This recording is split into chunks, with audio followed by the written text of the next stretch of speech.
آج اہل تشیع میں سے بعض حضرات کہتے ہیں کہ یہ عبداللہ ابن سبا یہ تو افسانوی شخصیت، اس کی حقیقت کوئی تھی نہیں، حالانکہ ان کی اپنی کتاب میں رجال کشی کے اندر اس کا ذکر موجود ہے، اور یہ بھی موجود ہے کہ حضرت علی رضی اللہ تعالیٰ عنہ نے اپنے عہد خلافت میں اسے زندہ جلوایا ہے۔ اس کی وجہ کیا تھی؟ یہ آیا مدینے کے اندر اسلام کا لبادہ اوڑھ کر اس نے چند عقیدوں کی اشاعت شروع کی۔ سب سے پہلے حضرت علی تو خدا ہے، گاڈ انکارنیٹ، اوتار کا تصور، جیسے ہندوؤں میں ہے رام چندر جی خدا کا اوتار، اور عیسائیت میں بھی پہلے گاڈ انکارنیٹ کا تصور تھا کہ حضرت مسیح خدا کا اوتار ہے، انکارنیشن آف گاڈ۔ تو اس نے کہا کہ حضرت علی تو خدا کا اوتار ہے، خدا ہے۔ نمبر 2 اس نے کہا کہ ہر نبی کا ایک وصی ہوتا ہے جس کے حق میں وہ وصیت کرتا ہے، تو حضور صلی اللہ علیہ وسلم کے وصی حضرت علی ہے، لہذا خلیفہ تو اول روز سے حضرت علی ہے، حضرت ابو بکر، حضرت عمر، حضرت عثمان، یہ تو غاصب ہے، اور حضرت عثمان کی خلافت تھی اس وقت وہ خاص طور پر۔ پھر اس نے جو قبائلی عصبیت تھی اسے بھڑکایا ہے۔ پرانی جو عصبیت چل رہی تھی قریش کے اندر، وہ 2 گھرانے ایک دوسرے کے مد مقابل تھے۔ دیکھیے ایک ہوتا ہے قبیلہ، ایک ہوتا ہے گھرانہ۔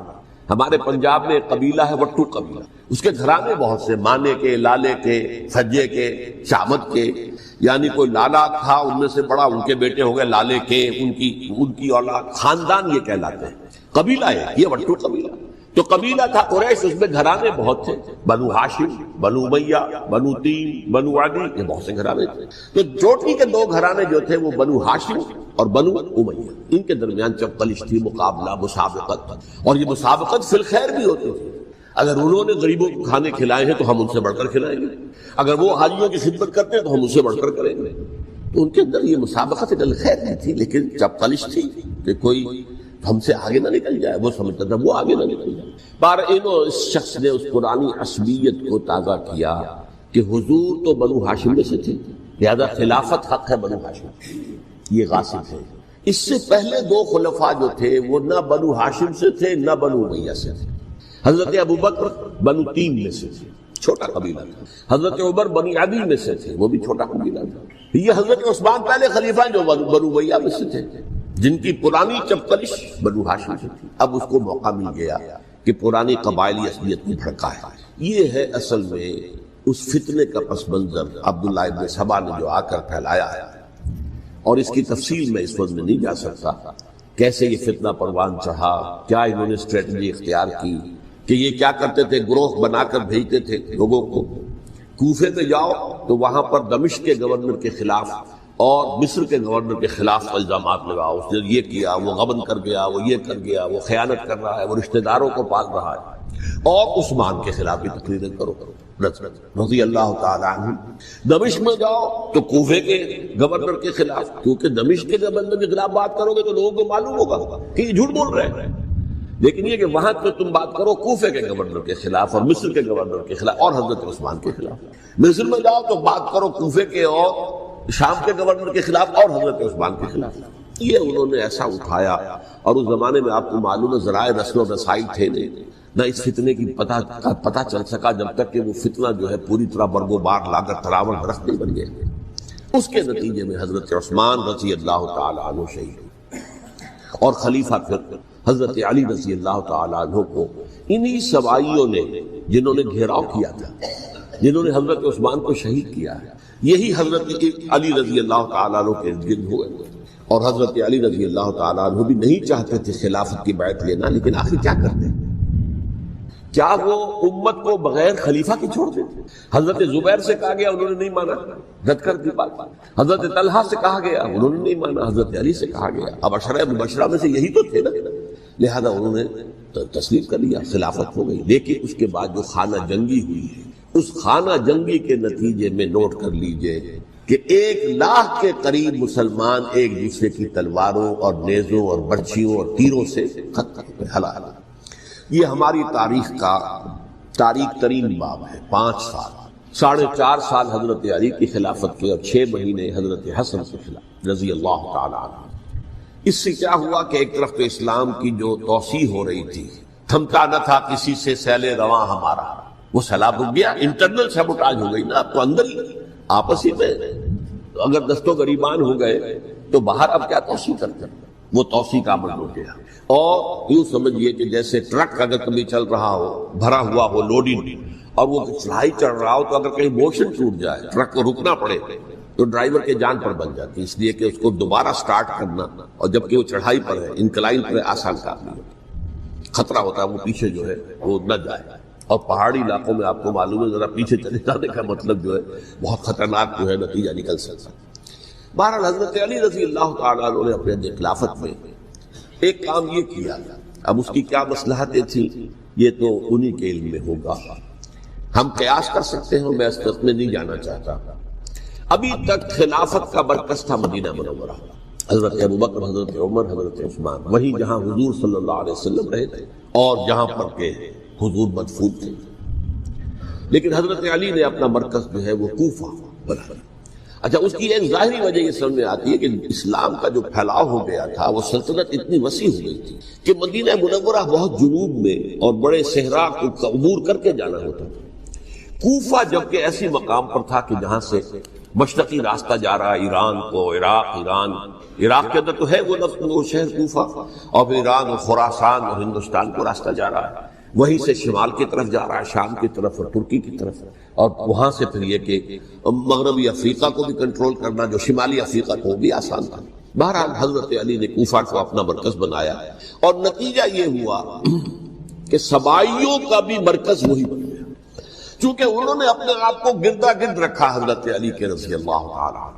اب ظاہر بات ہے کسی پرٹیکولر پرسن کے خلاف تو کوئی مقدمہ موجود تھا نہیں، بلکہ جب جنگ جمل ہو رہی تھی، ابھی جنگ نہیں ہوئی تھی، حضرت عائشہ، حضرت طلحہ، حضرت زبیر وہ لے کر آئے تھے لشکر اس مطالبے کے لیے کہ حضرت عثمان کے قاتلوں کو سزا دی جائے، قصاص لیا جائے۔ حضرت علی رضی اللہ تعالیٰ عنہ سے گفت و شنید ہو رہی تھی، حضرت علی جو ہے اس پر آمادہ ہو گئے کہ ٹھیک ہے، میں جو بھی قاتلین عثمان ہیں ان کو گرفتار کر کے سزا دوں گا۔ این اسی وقت کوفے کی مسجد کے اندر جو ہے 10,000 کا مجمع کھڑا ہو گیا، ہم سب قاتل عثمان، لو ہم سے بدلہ کہاں سے لوگے۔ اور انہوں نے کیا کیا، جاتے ہی جنگ چھیڑ دی، جب چھڑ جائے تو یا مرو یا مارو، اس کے علاوہ تو کوئی چارہ کار ہوتا ہی نہیں۔ ایک رات میں 10,000 مسلمان شہید ہوئے، جن میں 2 عشرہ مبشرہ میں سے حضرت زبیر اور حضرت طلحہ رضی اللہ تعالیٰ۔ تو یہ صورت تھی، سبائیوں نے گھیراؤ کیا حضرت علی کا رضی اللہ تعالیٰ۔ حضرت معاویہ دعوے دار نہیں تھے خلافت کے، قطعاً نہیں، ان کا صرف ایک دعویٰ تھا، اور وہ یہ تھا کہ عثمان کے قاتلوں کو گرفتار کرو، یا خود سزا دو یا ہمارے حوالے کرو، ہم اس سے قصاص لیں گے۔ اس لیے کہ قبیلہ بنو امیہ کا تھا، اور حضرت ابی معاویہ بنو امیہ میں سے، تو ایک خاندانی طور پر جو ہے ہم قصاص لیں گے ان سے جنہوں نے قتل کیا ہے حضرت عثمان۔ لیکن یہاں ظاہر بات ہے کہ حضرت علی رضی اللہ تعالیٰ عنہ کی طرف سے مطالبہ یہ ہوتا تھا تم پہلے میری بیعت کرو، میرے ہاتھ مضبوط کرو تاکہ میں ان کے خلاف کوئی اقدام کر سکوں۔ لیکن انہیں یہ اندازہ تھا کہ اگر میں نے بیعت کی تو ظاہر بات ہے کہ حضرت علی تک پہنچنے سے پہلے مجھے گردن اڑا دیں گے یہ لوگ، اس لیے کہ سبائی جو ہے وہ آپ کو گھیرے ہوئے۔ بہرحال ایک عجیب الجھاؤ، ایک ڈائلیما تھا جس کی وجہ سے یہ جنگ چلتی رہی، اور حضرت علی رضی اللہ تعالیٰ عنہ کو انہی کے شیعان علی ہی کے اندر سے وہ جماعت علیحدہ ہوئی تھی جس کو ہم خوارج کے نام سے جانتے ہیں، اور ایک خارجی ملجم ابن ملجم ہی نے حضرت علی کو شہید کیا رضی اللہ تعالیٰ عنہ۔ پھر حضرت حسن رضی اللہ تعالیٰ عنہ، اب دیکھیے کس قدر صحیح بات تھی جو حضرت علی رضی اللہ تعالیٰ عنہ نے فرمائی جب ان سے کہا گیا کہ کیا ہم آپ کے بیٹے حسن کے ہاتھ پر بیعت کر لیں رضی اللہ تعالیٰ عنہ۔ فرمایا نہ میں تمہیں اس کا حکم دیتا ہوں نہ میں اس سے روکتا ہوں، یہ تمہارا معاملہ ہے، امرہم شورا بینہم، تم اپنے باہمی مشورے سے جو فیصلہ کرو گے ٹھیک ہے، میں نہ حکم دیتا ہوں نہ روکتا ہوں۔ اس کا کیا مطلب ہے؟ باپ کے بعد بیٹے کی خلافت ہرگز حرام نہیں ہے، ورنہ کہتے کیسے ہو سکتا ہے میرا بیٹا؟ نہیں، یہ نہیں کہا۔ حضرت عمر سے بھی کہا گیا تھا کہ اپنے بیٹے کو نامزد کر دیں، عبداللہ ابن عمر کو، تو انہوں نے جواب میں کیا کہا؟ اسے تو طلاق دینی بھی نہیں آتی۔ انہوں نے اپنی کسی زوجہ کو طلاق دی تھی اور اس میں جو صحیح ترین طریقہ ہے وہ اختیار نہیں کیا تھا، انہیں طلاق دینی تک نہیں آتی تو میں اسے خلیفہ بنا دوں۔ یہ نہیں کہا تھا کہ باپ کے بعد بیٹا خلیفہ نہیں ہو سکتا، یہ تو نہیں تھا، کہیں حرام نہیں ہے، نہ کتاب و سنت میں، نہ کوئی حدیث ہے، نہ کہیں قرآن مجید میں۔ تو حضرت علی نے بھی فرمایا رضی اللہ تعالیٰ نہ میں روکتا ہوں نہ حکم دیتا ہوں، یہ تمہارا اپنا معاملہ ہے۔ بہرحال حضرت حسن رضی اللہ تعالیٰ عنہ نے حضرت امیر معاویہ سے صلح کر لی، خلافت ان کو سپرد کر دی۔ دیکھیے میں حضرت ابوبکر، حضرت عمر، حضرت عثمان، حضرت علی کے ساتھ حضرت حسن کے دور خلافت کو بھی خلافت راشدہ میں سے سمجھتا ہوں۔ اور تبھی 30 سال پورے ہوتے ہیں اس حدیث کے مطابق کہ حضور نے فرمایا خلافت 30 برس رہے گی، پھر ملوکیت آ جائے گی۔ تو حضرت حسن کا بہت بڑا کارنامہ یہ ہے کہ اس خانہ جنگی کا دروازہ بند کر، اور یہ پیشن گوئی تھی حضور کی صلی اللہ علیہ وسلم۔ حضرت حسن جب بچے تھے حضور کے انتقال سے پہلے، میرا یہ بیٹا مسلمانوں کے 2 گروہوں میں صلح کرائے گا، یہ حضور کی پیشن گوئی تھی، اور وہ پیشن گوئی حضرت حسن کے علم میں بھی ہوگی یقیناً۔ بہرحال انہوں نے صلح کی حضرت امیر معاویہ کے ساتھ رضی اللہ تعالی عنہ، خلافت ان کے حوالے کر کر، اور کچھ شرائط تھیں طے ہو گئی، اللہ خیر سے۔ حضور کی تو یہ پیشن گوئی جو ہے صحیح ثابت ہوئی کہ میرا یہ بیٹا مسلمانوں کے 2 بڑے گروہوں کے درمیان صلح کرا دے، اور سبائیوں نے انہیں تانے دیے، یا عار المومنین، اے مومنوں کے لیے موجب عار، موجب شرم، تم نے بزدلی دکھائی، تم نے امیر معاویہ کو خلیفہ تسلیم کر لیا، تم نے بزدلی دکھائی، معاذ اللہ ثم معاذ اللہ ثم معاذ اللہ۔ اب میں کچھ باتیں حضرت امیر معاویہ کے بارے میں کہنا چاہتا ہوں، اس لیے کہ وہاں اس میں میں نے حضرت معاویہ کے بارے میں یہ تو بہت شدت کے ساتھ کہا تھا، اور میں اب بھی اس پر قائم ہوں اور پوری طریقے سے قائم ہوں۔ میرا مستقل موقف یہی ہے کہ حضرت معاویہ رضی اللہ تعالیٰ عنہ کے دور خلافت کو ہم خلافت راشدہ میں شامل نہیں سمجھتے، اہل سنت میں سے کوئی بھی نہیں سمجھتا، لیکن اس کے ساتھ میں نے حضرت امیر معاویہ کے کچھ مناقب بھی بیان کیے تھے تاکہ پلڑا جو ہے ترازو کا اس کے دونوں پلڑے سامنے آ جائیں، لیکن یہ وہ حصہ میرے اس بیان کا نکال دیا گیا، ختم کر دیا گیا۔ یہ میں نہیں جانتا کہ اس میں کیا مصلحت دیکھی گئی ہے، اس میں تو کسی کے لیے کوئی معاملہ ایسا نہیں تھا کسی کے جذبات کو جو ہے وہ ٹھیس پہنچانے والا، کیونکہ میں نے کہا وہ خلیفہ راشد نہیں تھی، صاف میں نکلا، بلکہ وہ دور ملوکیت کا آغاز ان سے ہو گیا۔ بلکہ جب ایک صاحب نے یہ کہا کہ کربلا کے بعد سے دور ملوکیت آ رہی تھی، تو میں نے کہا نہیں جناب، دور ملوکیت تو 20 سال پہلے پوری ہو چکی تھی، شروع ہو چکی۔ حضرت امیر معاویہ کے بھی 20 سال میں وہ دور ملوکیت میں شمار ہوا۔ انہیں کسری العرب بھی کہا گیا، عرب کے کسریٰ، جو شہنشاہ ایران کا خطاب تھا، حضرت معاویہ رضی اللہ تعالیٰ عنہ کو کسری العرب کہا گیا، عرب کا کسریٰ ہی۔ لیکن دوسری طرف یہ ہے کہ وہ صحابی رسول رضی اللہ تعالیٰ حضور کے برادر نسبتی بھی ہیں، حضور کے سالے ہیں، ان کی ہمشیرہ ام حبیبہ حضور کی زوجہ محترمہ ہیں، ام المومنین ام حبیبہ رضی اللہ تعالیٰ عنہ۔ پھر کس قدر معتمد علیہ تھے حضور کے کہ کاتبان وحی میں شامل تھے، وحی کی کتابت کرنے والے چند لوگ تھے جنہیں کہ حضور کہتے تھے کہ اب یہ آیت لکھ لو، ان میں سے ایک امیر معاویہ رضی اللہ تعالیٰ۔ تو بڑے توازن کی ضرورت ہے۔ دیکھیے صحابہ کرام کا جہاں تک تعلق ہے، اہل سنت کا موقف یہ ہے کہ صحابہ کلہم عدول، صحابہ سب کے سب نیک نیت ہے، اور ان کی روایت جو ہے قبول کی جائے گی، رد نہیں کی جائے گی، ان پر کوئی جرح و تعدیل نہیں ہوگی، اس لیے کہ ان کا تزکیہ محمد رسول اللہ صلی اللہ علیہ وسلم نے کیا تھا۔ لہذا یہ تو ہو سکتا ہے کہ کسی صحابی سے کوئی خطا ہو جائے، لیکن وہ خطا اجتہادی ہوگی، نیت کی خطا نہیں ہوگی، نیت کی غلطی نہیں ہوگی۔ اگر کسی صحابی کی نیت پر حملہ کیا جائے تو یہ اصل میں طعن ہے، حملہ ہے حضور پر کہ وہ تربیت دے نہیں سکے اپنے ساتھیوں کو، معاذ اللہ ثم معاذ اللہ ثم معاذ اللہ، وہ تزکیہ کر ہی نہیں سکے۔ 3 جگہ جو قرآن میں آیا ہے یتلو علیہم آیاتہ ویزکیہم، تو کیا تزکیہ کیا؟ اگر ان کے قریب ترین ساتھی جو تھے، اگر ان کے اندر بھی بدنیت کی تھی اور دنیا کی طلب تھی اور دنیا کے اندر اقتدار حاصل کرنے کا جذبہ تھا، تو پھر کیا تزکیہ کیا؟ معاذ اللہ ثم معاذ اللہ۔ لہذا صحابہ سب کے سب عدول ہیں، اور ان سے اختلاف ممکن ہے، لیکن ان کی نیت پر حملہ نہیں ہو سکتا۔ تو حضرت امیر معاویہ کی شخصیت ایک چیز ہے، آپ کا دور خلافت دوسری چیز۔ شخصیت کے اعتبار سے صحابی رسول ہیں، برادر نسبتی ہیں حضور کے صلی اللہ علیہ وسلم، اور پھر یہ کہ اس قدر معتمد علیہ ہے صحابہ میں سے کہ وہ کاتبان وحی، یہ عام آدمی کے کرنے کا کام نہیں تھا جو وحی کی کتابت کرے، اللہ کے کلام کی۔ البتہ یہ ہے کہ جیسا کہ میں نے عرض کیا، ان کا دور خلافت راشدہ نہیں ہے، وہ ملوکیت کا دور ہے۔ یہ میں نے جیسے کہ عرض کیا، میں نے ایک صاحب نے جب یہ کہا کہ ملوکیت شروع ہو رہی تھی، میں نے شروع نہیں ہو رہی تھی، ملوکیت تو 20 سال پہلے شروع ہو چکی تھی۔ اسی طریقے سے ایک صاحب نے کہا تھا کہ اسلام کو قائم کرنے کے لیے حضرت حسین میدان میں آئے، میں نے کہا یہ بھی غلط ہے، اسلام تو 60 سال پہلے قائم ہو چکا تھا۔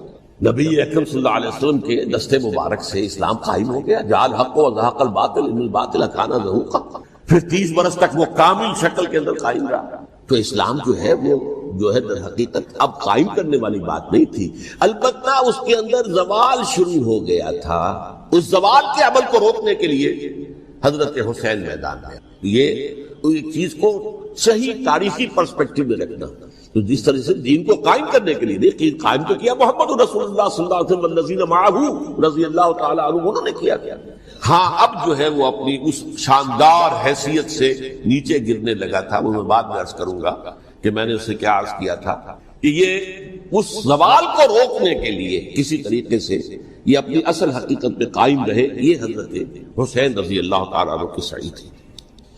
اچھا، حضرت امیر معاویہ کے جو 20 سال ہیں وہ پورے امن، سکون، اطمینان، کوئی جھگڑا، کوئی فساد، کوئی اختلاف، کوئی باہمی خانہ جنگی، کچھ 20 سال، یہ بھی تاریخ کی بڑی چشم کشا حقیقت ہے جو عام طور پر لوگوں کے لیے نہیں ہے۔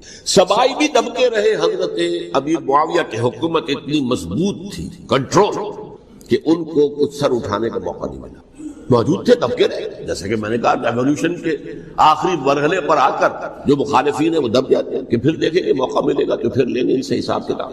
20 سال رہے ہیں پورے امن کے، 10 سال کے بعد یعنی درمیان میں ہے حضرت امیر معاویہ کا عہد خلافت۔ ایک صحابی جو کہ بزرگ صحابہ میں سے ہیں، مغیرہ بن شعبہ رضی اللہ تعالی عنہ، وہ آتے ہیں اور وہ کہتے ہیں کہ دیکھیے امیر المومنین، کتنی بڑی خانہ جنگی رہی تھی مسلمانوں کی آپس میں، اور اب بھی اگر آپ کسی کو نامزد کیے بغیر چھوڑ گئے امت کو تو پھر خانہ جنگی ہو جائے گا۔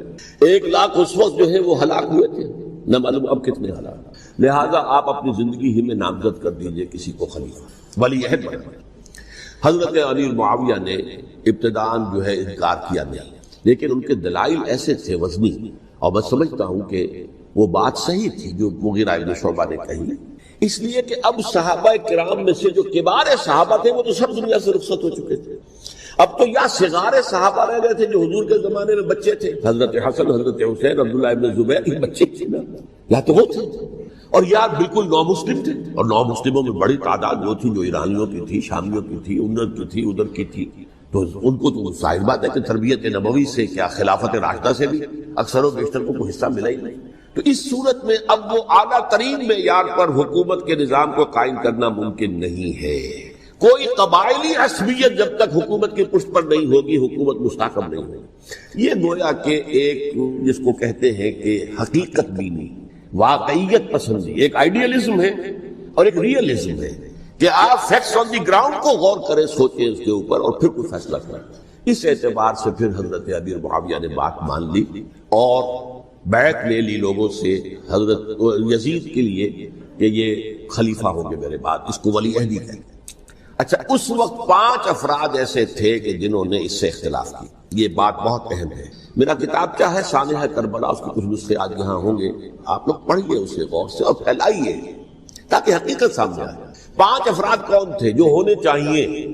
ابو بکر فوت ہو گئے، ان کے بیٹے عبد الرحمن ابن ابی بکر، عمر فوت ہو گئے، ان کے بیٹے عبداللہ ابن عمر، عباس فوت ہو گئے، ان کے بیٹے عبداللہ ابن عباس، زبیر فوت ہو گئے، ان کے بیٹے عبداللہ ابن زبیر، اور حضرت حسن جو ہے ان کا انتقال ہو چکا تھا، حضرت علی کے بیٹے حضرت حسین رضی اللہ تعالی عنہ اجمعین۔ حضرت حسن کے بارے میں ایک فریق کا کہنا یہ ہے کہ انہیں زہر دے کر ہلاک کیا، اہل تشیع کا قول ہے، جبکہ اہل سنت کہتے ہیں کہ نہیں، وہ اپنی جو بھی طبی موت تھی اس سے ان کی وفات، لیکن میں اس میں نہیں جانا چاہتا، اس لیے کہ یہ مائکرو ہسٹری جو ہے نا، وہ تو ایک ایک واقعے کے لیے ادھر کی روایات کیا، ادھر کی کیا ہیں، ان کے پاس کیا دلائل، یہ تو کسی ریسرچ اسکالر کا موضوع، میرا موضوع نہیں۔ لیکن بہرحال یہ 5 حضرات تھے جنہوں نے ولی عہدی کی بیعت نہیں کی، لیکن حضرت معاویہ اتنے حلیم الطبع انسان تھے، انہوں نے جبر نہیں کیا، کوئی تشدد نہیں کیا۔ ٹھیک ہے، ولی عہدی کی بیعت نہیں کر رہے، کوئی بات نہیں، میری بیعت تو کی ہوئی ہے نا، ابھی تو میں زندہ ہوں، بات ختم ہو گئی، میری بیعت کو تو نہیں توڑا انہوں نے، فسخ بیعت نہیں کی۔ اس اعتبار سے انہوں نے نہ کوئی تشدد کیا، نہ جبر کیا، نہ کوئی مواخذہ کیا۔ لیکن جب امیر معاویہ کا انتقال ہو گیا، اب ولی عہدی کی بجائے وہ اب خلافت کی بیعت کر، سب لوگوں نے بیعت کر لیا۔ ان 5 میں سے ایک فوت ہو چکے تھے، حضرت عبد الرحمن ابن ابی بکر فوت ہو چکے رضی اللہ عنہ، 4 تھے، ان چاروں میں ایک اختلاف ہوا۔ 2 کی رائے یہ تھی، عبداللہ ابن عمر، عبداللہ ابن عباس، کہ اگرچہ یہ کام غلط ہوا ہے، اسلام کی روح کے منافی ہوا ہے، یہ بادشاہت کی بنیاد پڑ رہی ہے، لیکن یہ بات ایسی نہیں ہے کہ اس کی بنا پر ہم خانہ جنگی شروع کروا دیں، امت کے اندر خون خرابہ کروائیں، فساد کرنا ہے، لہذا انہوں نے بیعت کر لی۔ اب کوئی اگر یہ کہے معاذ اللہ کہ وہ بک گئے تھے یزید کے ہاتھ میں، معاذ اللہ ثم معاذ اللہ، وہی بات آپ اختلاف کر سکتے ہیں کہ انہیں نہیں کرنی چاہیے تھی، یہ کوئی رائے رکھے، مجھے اختلاف نہیں، لیکن ان کی نیت پر حملہ کریں گے تو حملہ محمد رسول اللہ پر ہوگا صلی اللہ علیہ وسلم۔ عبداللہ ابن عمر کون ہے؟ کتنی حدیثیں ان سے جو ہے وہ منقول ہیں۔ عبداللہ ابن عباس کون ہے؟ جنہیں حضور نے جو ہے جن کے لیے دعا کی تھی، اے اللہ فقہہ فی الدین وعلمہ التاویل، اے اللہ اس نوجوان کو دین کا فہم عطا کر اور قرآن کی تعویل اور تفسیر کا علم عطا کر۔ حبر الامہ کہلاتے ہیں۔ وہ کہیں پیسوں اور ٹکوں کے عوض بن جانے والے نہیں تھے، انہوں نے امت کی مصلحت دیکھی، نیت جو ہے اس پر حملہ نہ کیجیے۔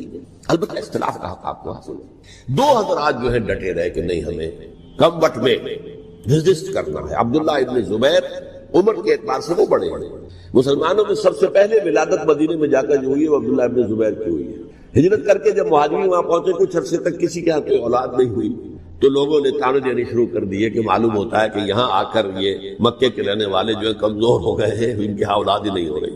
پھر عبداللہ ابن زبیر کی ولادت ہوئی ہے، یہ حضرت ابو بکر کے نواسہ ہیں، حضور کی زوجہ محترمہ حضرت عائشہ کی بہن، حضرت دیکھیے ابھی نام نکل گیا ہے جی، حضرت اسماء رضی اللہ تعالی عنہا عنہما، یہ ان کے ساتھ لاتے ہیں، حضرت زبیر کے بیٹے۔ ان کا فیصلہ ہوا کہ ہمیں رجسٹ کرنا ہے کم وقت میں، ایٹ اینی کاسٹ۔ حضرت حسین ابن علی رضی اللہ تعالی عنہما کا بھی فیصلہ ہوا کہ ہمیں رجسٹ کرنا ہے کم وقت میں۔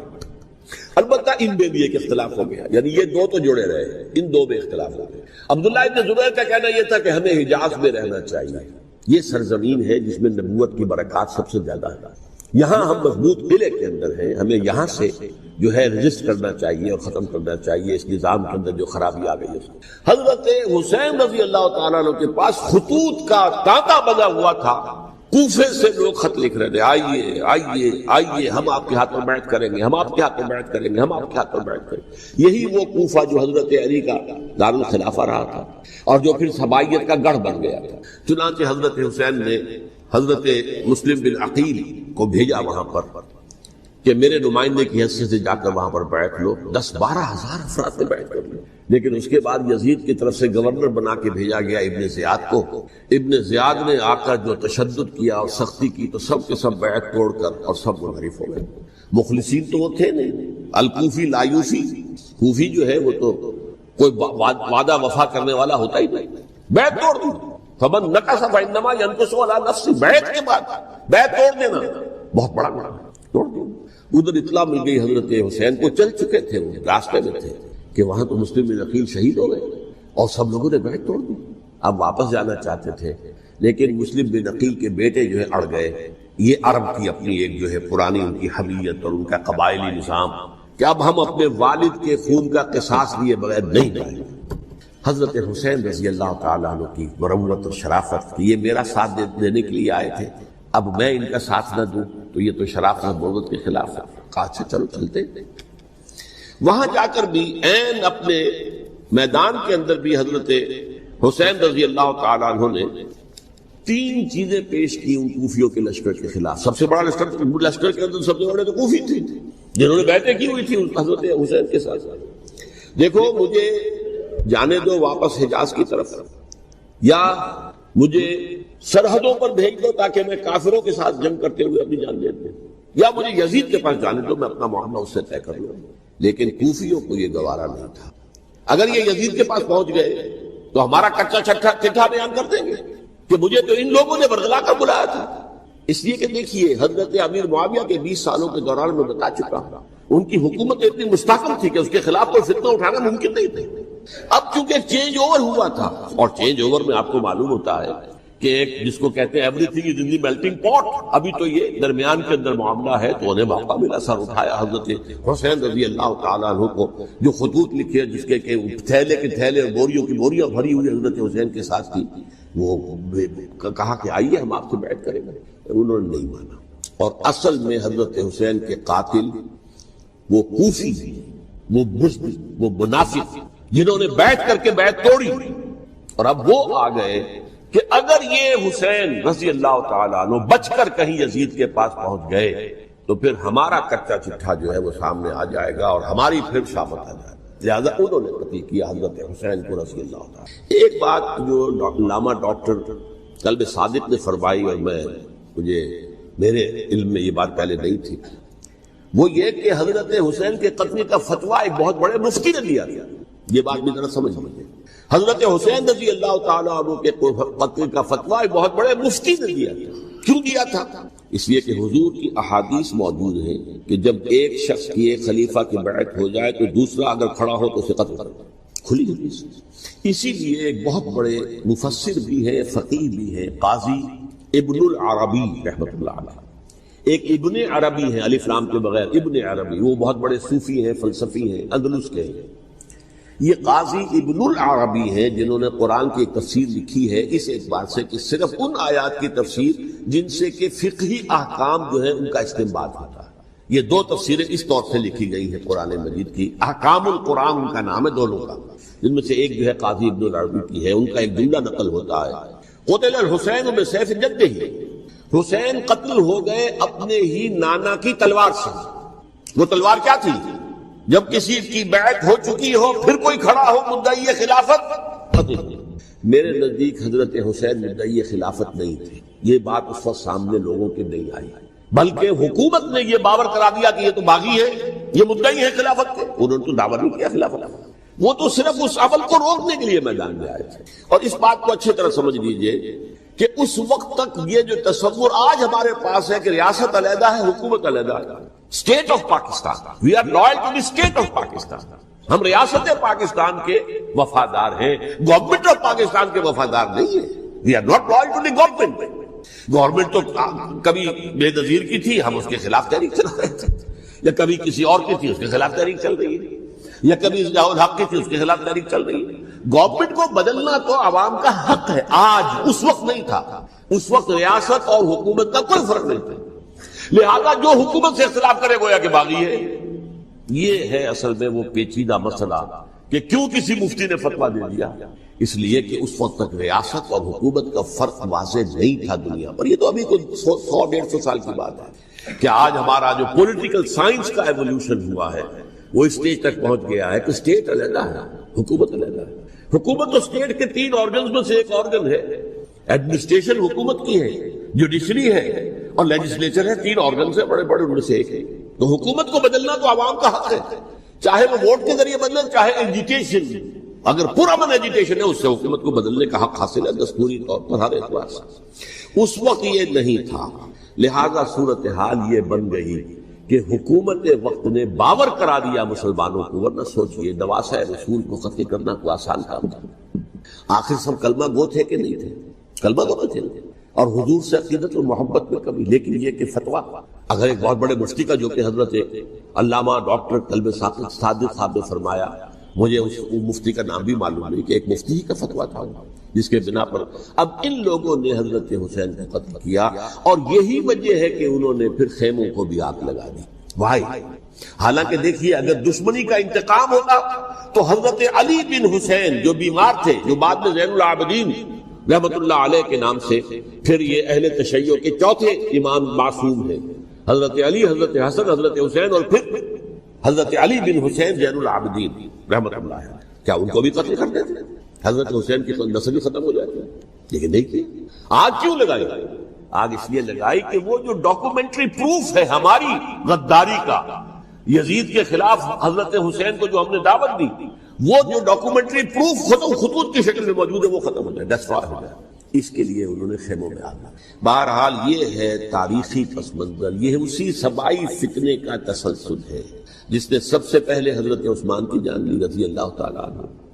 5 سال تک مسلمانوں میں خانہ جنگی رکھی، حضرت علی کو پھر شہید کیا، اور اس کے بعد جو ہے 20 سال حضرت امیر معاویہ کے تو سر نہیں اٹھا سکے. لیکن پھر جب ایک چینج اوور ہو رہا تھا تو اس وقت انہوں نے موقع غنیمت سمجھا کہ اب کھڑے ہو جاؤ اور اب دوبارہ ایک فتنہ جو ہے اس کو امت کے اندر پیدا کرنا. اچھا، اس معاملے میں ایک بات جو میں نے وہاں کہی کہ ہمارے ہاں شاعرانہ جو مبالغہ آمیزی ہے، یہ میری گفتگو کا حصہ انہوں نے حذف کر دیا ہے. اور میں نے ایک سنی شاعر، بہت بڑے عالم، جن کے حوالے سے آج بھی میری تقریر ہوگی خالق جناح ہال میں، مولانا محمد علی جوہر کے ایک شعر کے حوالے سے کہا کہ قتل حسین اصل میں مرگ یزید ہے، اسلام زندہ ہوتا ہے ہر کربلا کے بعد. میں نے کہا بالکل محمل شعر ہے، اسلام مرا ہی نہیں تھا، زندہ ہونے کا کیا سوال؟ اور اگر کسی درجے میں مزمحل یا زخمی ہوا تھا تو وہ تو رہا، کربلا کے بعد بھی رہا، یزید کی حکومت بھی رہی، بنو امیہ کی حکومت بھی چلی، کوئی تبدیلی تو نہیں آئی۔ یہ کیا کہہ رہے ہیں؟ اسلام زندہ ہوتا ہے کربلا کے بعد؟ میں نے کہا اسلام مرا نہیں تھا۔ جیسے میں نے یہ کہا کہ ملوکیت جو ہے وہ اب شروع نہیں ہوئی، ملوکیت تو 20 برس پہلے شروع ہو چکی تھی حضرت امیر معاویہ کی، لیکن ظاہر بات ہے کہ حضرت حسن نے، حضرت حسین نے اس کو قبول کیا، اور حضرت حسین نے تو پھر 10 سال تک ولی عہدی جو تھی چاہے بیعت نہیں کی لیکن اس کے خلاف میدان میں آ کر چیلنج تو نہیں کیا۔ اس اعتبار سے یہ معاملہ جو ہے اسلام زندہ ہوتا ہے کربلا کے بعد، یہ بے تکی بات ہے۔ ہاں حضرت شاہ اسماعیل شہید رحمۃ اللہ علیہ کی اگر میں تشبیہ کو، تمثیل کو سامنے رکھوں تو اسلام کی عمارت 6 منزلہ ہے، 6ٹھی منزل ٹاپ کی وہ گر گئی، 5 منزلیں انٹیکٹ تھی، اسلام مرا نہیں تھا۔ عدالت میں شریعت کے مطابق فیصلے ہو رہے تھے، قاضی تھے، مفتی تھے، شریعت نافذ تھی، اسلام کہاں مرا تھا؟ جبکہ خود کہہ رہے ہیں علامہ قلب صادق کے ایک مفتی کے فتوے سے حضرت حسین کو قتل کیا گیا۔ اب وہ مفتی کی رائے اس کی بدنیتی ہو جو بھی ہو وہ جانے، اللہ جانے، لیکن عام مسلمان کیا کریں؟ اس پہلو سے اسلام مرا نہیں تھا۔ ہاں ایک منزل گر گئی تھی، وہ گری رہی، 1000 برس تک گری رہی، یہاں تک کہ آ کر مغربی امپیریلزم نے اس کے گرایا، ملوکیت کا معاملہ ختم کیا، اور وہ جب ریل ملوکیت دوسری آ گئی، ورنہ وہی بادشاہی چلی ہے۔ بلکہ دور بنو امیہ میں وہ بادشاہی پوری طرح اس نے بالوں پر نہیں نکالے تھے، اصل بالوں پر تو اس نے نکالے ہیں دور بنو عباس میں آ کر، اور پھر سلاطین جو ہے ترک، جو ترک خلفاء ہے، ان کا بھی بادشاہت تھی، اور کیا تھا، وہ خلافت تو نہیں تھی۔ تو یہ تو اسلام میں جو بھی نقص واقع ہو گیا تھا، کبھی واقع ہو گئی تھی، وہ جو کی تو برقرار ہے، اس کو بھی تسلیم کیا۔ میں اللہ کا شکر ادا کر کے کہتا ہوں کہ دونوں حضرات، دونوں شیعہ دانشور اور بڑی اعلیٰ سطح کے جو شیعہ عالم تھے، انہوں نے اس بات کو تسلیم کیا اور میری اس بات کو چیلنج نہیں کیا۔ اصل میں تیسری بات میں نے یہ کہی کہ دیکھیے حضرت حسین رضی اللہ تعالی عنہ کی اس شہادت کے بعد، اس کے بعد واقعہ حرہ بھی ہوا، جو واقعہ کربلا سے بھی بعض اعتبارات سے زیادہ بھیانک اور زیادہ گھناؤنا واقعہ ہے، بنو امیہ کی تاریخ ہے جس کو لوگ جانتے ہی نہیں۔ مدینہ کے کچھ لوگوں نے بغاوت کی اور انہوں نے اس کے خلاف فوج بھیجی، اور فوج کو جو مدینہ فتح کر لیا 3 دن کے لیے حلال کر دیا، جو چاہو کرو، یہاں جسے چاہو مارو، جسے چاہو لوٹو، جس کا گھر چاہو برباد کرو، جس عورت کو چاہو ریپ کرو، اور یہ مدینہ النبی کے اندر ہوا۔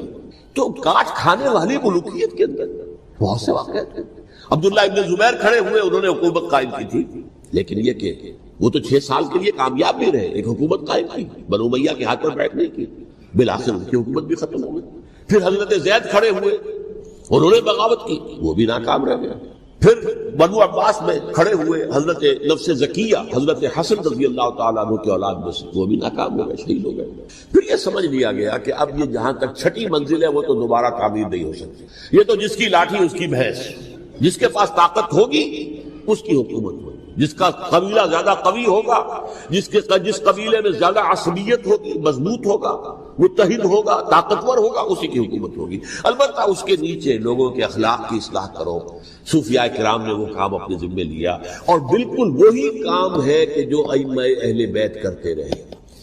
حضرت حسن کی اولاد میں، پھر حضرت علی بن حسین رضی اللہ عنہ، حضرت حسین کی اولاد میں، پھر امام محمد باقر، امام محمد جعفر صادق، اور اس کے بعد بھی 5 اور، کسی نے بغاوت نہیں کی۔ جیسے علماء کرام کام کر رہے تھے اور جیسے صوفیاء کرام کام کر رہے تھے، ایسے ہی وہ مسلمانوں کی علمی تربیت، روحانی تربیت و تزکیہ کر رہے تھے۔ کسی نے حکومت کو چیلنج نہیں کیا، نوٹ کر لیجیے اس بات۔ حضرت علی نے بھی چیلنج نہیں کیا تھا، حضرت حسن نے چیلنج نہیں کیا، خود صلح کر لیا۔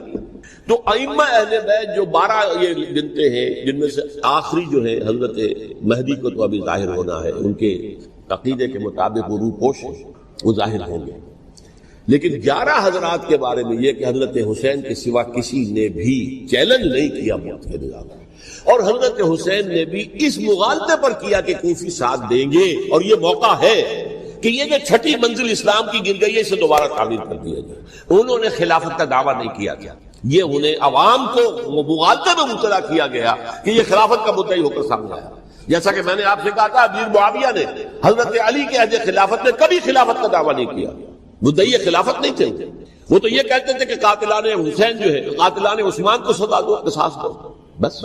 اسی طرح حضرت حسین نے بھی، اب دیکھیے اس ضمن میں اس میں کوئی شک نہیں ہے حضرت حسین رضی اللہ تعالی عنہ کی جو شہادت ہوئی ہے، ان کے ساتھیوں کی، اعزاء و اقارب کی، تاریخ انسانی میں یہ عزم، ہمت، شجاعت، مثابرت، صبر، استقلال، استقامت، اس کی بہت روشن مثال ہے، بہت روشن مثال ہے، بہت روشن مثال ہے۔ لیکن اس سے تاریخ کی رفتار پر کوئی اثر نہیں پڑا۔ وہ جو ملوکیت آ گئی تھی وہ اور گہری سے گہری ہوتی چلی گئی۔ واقعہ کربلا کے بعد تو واقعہ ہررا ہوا میں نے گنوا دیا، اس سے زیادہ تو میرے خیال میں کہ اور ہمارے لیے لائق شرم جو ہے کوئی واقعہ ہے ہی نہیں اس پہلو سے۔ لیکن حضرت حسین کا ایک، اب ان کو یہ کہ میں مطلب یہ کہ اگر میں ان کے ہاتھ پر بیعت کر لیتا ہوں جو کہ اس وقت سامنے موجود تھے کہ یزید کی بیعت تمہارے ہاتھ پر کرتا ہوں، تو گویا کہ اپنے آپ کو سرنڈر کر دیتے۔ وہی خطرہ جو امیر معاویہ کو تھا کہ مجھے وہ تو پہنچنے بھی نہیں دیں گے علی تک رضی اللہ تعالیٰ عنہ، اور مجھے پہلے ہی شہید کر دیں گے۔ یہی خطرہ حسین کو تھا رضی اللہ تعالیٰ عنہ کہ مجھے یزید تک پہنچنے نہیں دیں گے، پہلے قتل کر دیں گے۔ اور ویسے بھی یہ ایک شرافت، مروت اور حمیت اور غیرت اور عزت نفس کا تقاضا بھی تھا کہ بھائی معاملہ ہے یزید کا، میرا مجھے وہاں جانے دو، اللہ نہ کر سکے، یو کین اسکورٹ می، میرے دائیں بائیں چلو تاکہ میں کہیں اور بھاگ نہ جاؤں تمہارے خیال میں، مجھے وہاں پہنچا دو، میں وہاں پہ جا کے اس سے معاملہ کروں گا۔ لیکن انہوں نے قتل کیا، اصل قاتلان کوفی وہی سبائی۔ البتہ یہ ہے کہ اس واقعے کی جو یادگار ہے اس میں کوئی شک نہیں ہے کہ اس نے مسلمانوں میں سے ایک گروہ کے دل میں قربانی اور شہادت کا جذبہ بہت پیدا کیا، اس میں کوئی شک نہیں۔ اور جس طریقے سے کہ عاشورہ محرم میں یاد منائی جاتی ہے، جس طریقے سے اس نے اہل تشیع کے اندر قربانی کا جذبہ بے انتہا پیدا کیا، اگرچہ وہ جذبہ بروئے کار نہیں آتا، اس لیے کہ ان کے ہاں یہ عقیدہ ہے، یہ طے ہے کہ جب تک حضرت مہدی ظاہر نہیں ہوں گے ہم کسی کے خلاف بغاوت نہیں کریں گے۔ یہ پوری تاریخ میں ان کا معاملہ رہا، تمام جو ہے ائمہ اہل بیت کا معاملہ رہا، جب تک مہدی نہیں آتے keep sitting and keep waiting, wait and see, that's all. یہ تو خمینی صاحب نے کیا ہے، آیت اللہ خمینی صاحب نے، کہ انہوں نے یہ ایران کے شیعوں کو باور کرایا کہ بھائی جب آئیں گے حضرت مہدی آ جائیں گے، لیکن ہم اب ہاتھ پر ہاتھ رکھ کر بیٹھے رہے، باطل کو چیلنج بھی نہ کریں، ہمیں کچھ تو کرنا چاہیے، وہ ہاتھ پاؤں ہلانے چاہیے، اور کچھ نہیں تو مہدی کا راستہ جو ہے صاف کرنا چاہیے، تمہید کرنی چاہیے، ان کے راستہ ہموار کیا جائے۔ تو یہ ان کی بڑی عظمت ہے آیت اللہ خمینی صاحب کی کہ اہل تشیع ایران کے جو ہے ان سے انہوں نے یہ بات منوا لی کہ ہم بالکل انرٹ نہیں بیٹھے رہیں گے، بلکہ اب انہیں نائب امام قرار دے کر اور ولایت فقیہ کے فلسفے کے حوالے سے، یہ دو چیزیں ان کی جو ہے بنیادی فلسفے کی ہیں، وہ اس وقت میرا موضوع نہیں ہے، انہوں نے عوام کو ایسا کھڑا کیا ہے کہ 20,000 سے لے کر 30,000 کے درمیان انسانوں نے جانے دی، عورتوں کے جلوس نکلے، شیرخوار بچہ گود میں ہے عورت کے اور گولی کھا رہی ہے، مر رہی ہے، گر رہی ہے۔ آپ سوچئے زندگی کتنی عزیز ہوتی ہے، اور شیرخوار بچے کے لیے ماں کی جو زندگی ہے، اس ماں کو اپنی زندگی کتنی عزیز تر ہوگی کہ اپنے لیے نہیں تو اس بچے کے لیے مجھے جینا ہے، لیکن نہیں، گولیاں کھائیں، گری۔ یہ جذبہ انہی میں ہے۔ واقعہ یہ ہے کہ اہل سنت کے اندر یہ جذبہ نہ ہونے کے برابر ہے۔ یہ میں واشگاف الفاظ میں کہہ رہا ہوں، پورے عالم اسلام میں صرف شیعہ ایران ایسا نکلا ہے کہ جس نے بادشاہت کا خاتمہ کیا، باقی سعودی عرب میں بادشاہت بیٹھی ہوئی ہے، ڈٹ کر بیٹھی ہوئی، اربوں ڈالر کا ایک ایک محل بنتا ہے ان بادشاہوں کا، اور سنی سن کوئی حرکت نہیں۔ وہ تو اب جو حرکت ہو رہی ہے وہ اینٹی امریکن حرکت ہے جو ہو رہی ہے، وہ در حقیقت وہ مسئلہ بالکل دوسرا ہے جو اس وقت ہو رہا ہے، لیکن یہ کہ عالم اسلام میں کوئی تحریک ایسے نہیں اٹھی۔ یہ اہل تشیع میں ہے جو بالکل استثنائی بات ہے کہ انہوں نے جو ہے ایسا بادشاہ جس کو کہا جاتا تھا کہ اس کا جو اسلحہ خانہ ہے وہ ایشیا میں سب سے بڑا اسلحہ خانہ ہے، جو 2500 سالہ پرانی جو ایک عظمت تھی ایران کی، اس کو دوبارہ تازہ اور زندہ کرنا چاہتا تھا۔ 2500 سالہ برسی اس نے منائی تھی، اس کے لیے ایک شہر آباد کیا تھا کہ خسرو یا سائرس یا ذوالقرنین قرآن مجید کی اصطلاح میں اس کی یادگار بنائی تھی، اور وہ سوچ رہا تھا کہ وہی عظمت دوبارہ ایران کی ہوگی جو کہ خسرو کے زمانے میں تھی، جس کا قرآن مجید میں سورہ کہف کے اندر ذکر ہے، مشرقی فتوحات، مغربی فتوحات، شمالی فتوحات۔ تو وہ بادشاہ ہے، اس کو بھاگنا پڑا قربانی کی وجہ سے۔ تو یہ جو ہے واقعہ کربلا نے، اس میں کوئی شک نہیں ہے کہ ایک ایسی مشعل روشن کی ہے جس کو کہ ہر شخص کو دیکھنا چاہیے۔ یہ بھی انسان، جیسے کہ اقبال نے ایک شعر کہا تھا غالب کے لیے، فکر انسان پر تیری ہستی سے یہ روشن ہوا ہے، پرے مرغ تخیل کی رسائی طاق ہو جا، تو فکر انسان پر حضرت حسین کی قربانی سے یہ واضح ہوا ہے کہ انسان کس حد تک جا سکتا ہے قربانی دینے کے لیے اپنے کسی مقصد کے لیے۔ مقصد ان کا جو تھا، میں نے اسی لیے آیت پڑھی تھی، معاذ اللہ ثم معاذ اللہ۔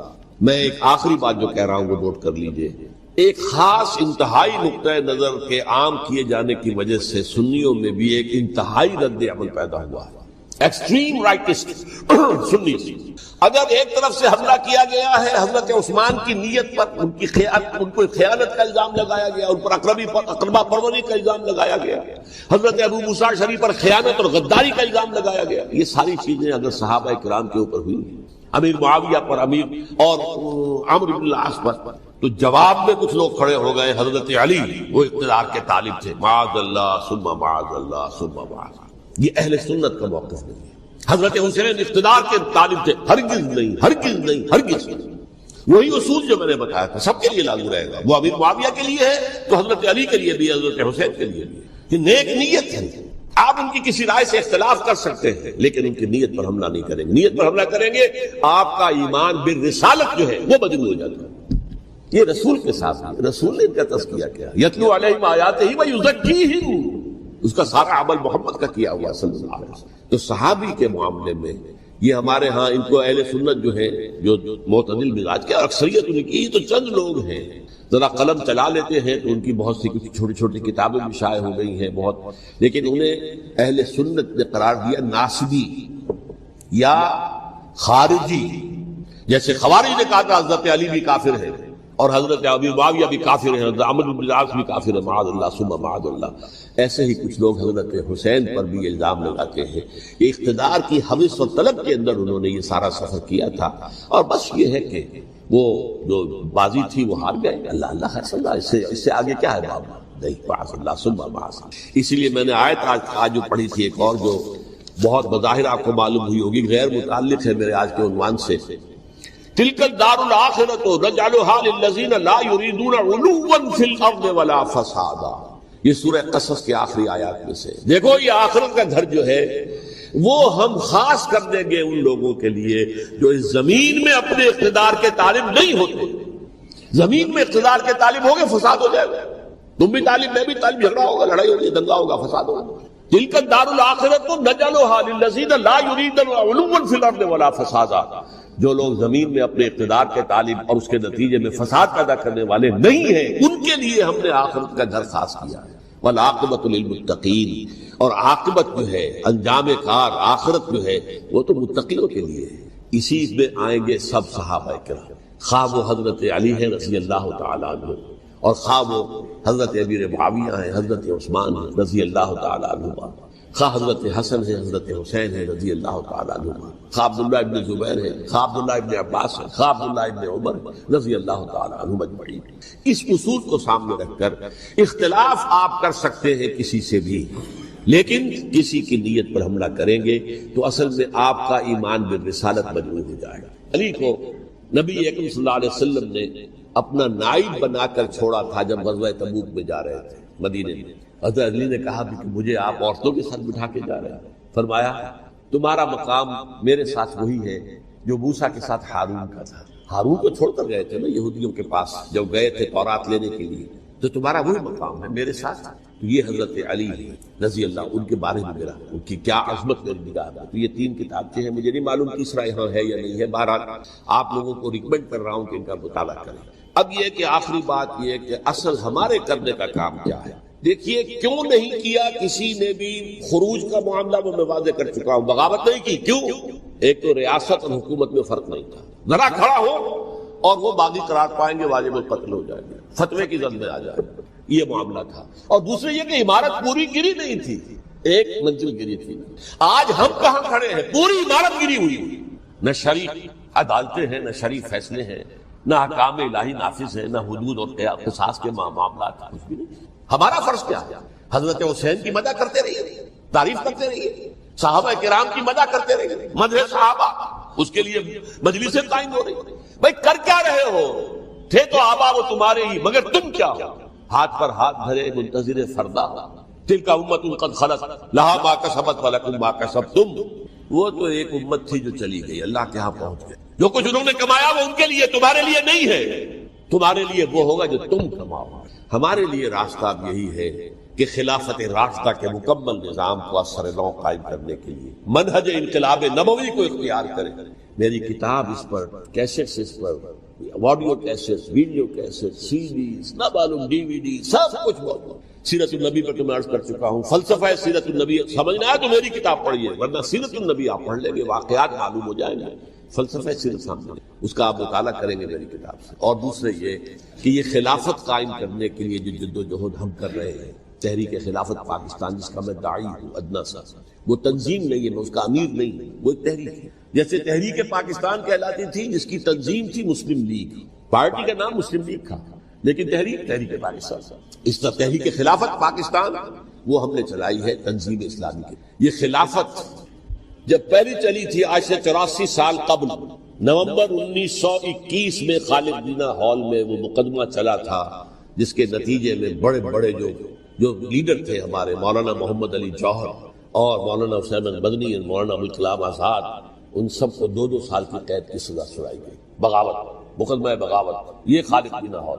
اسی میں سن 91 یا 92 میں میں نے 3 دن تقریریں کی تھی، جن میں آج سے پھر میں 3 تقریریں کرنے والا ہوں. ایک آج شام کو، ایک کل شام کو رات 9 بجے، آج بھی کل بھی، ایک پرسوں اتوار کی صبح کو 10 بجے ہے کیا 11 بجے. تو عید میں آپ حضرات شرکت فرمائیں تاکہ اصل جو ہمارے کرنے کا کام ہے، تاریخ کو بھی سمجھنا چاہیے. تاریخ کے عوامل کیا ہیں، کیا پس پردہ عوامل کار فرما تھے، کیا کسی شے کی اصل حقیقت ہے، وہ سمجھنا چاہیے.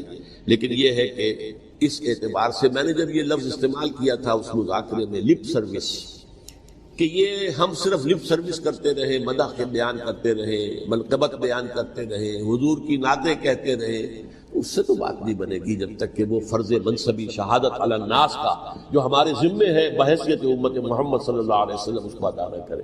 مجھے خوشی ہے کہ اس کی بھی تائید دونوں حضرات نے کی. ہاں یہ لپ سروس کا معاملہ اللہ تعالی حضرت حسین کے نقش قدم پر چلتے ہوئے، بلکہ اصل میں تو ہمارے لیے اسوہ رسول ہے محمد صلی اللہ علیہ وسلم، اس پر چلتے ہوئے ہم پاکستان میں اسلام کا نظام خلافت قائم کرنے کی جدوجہد کر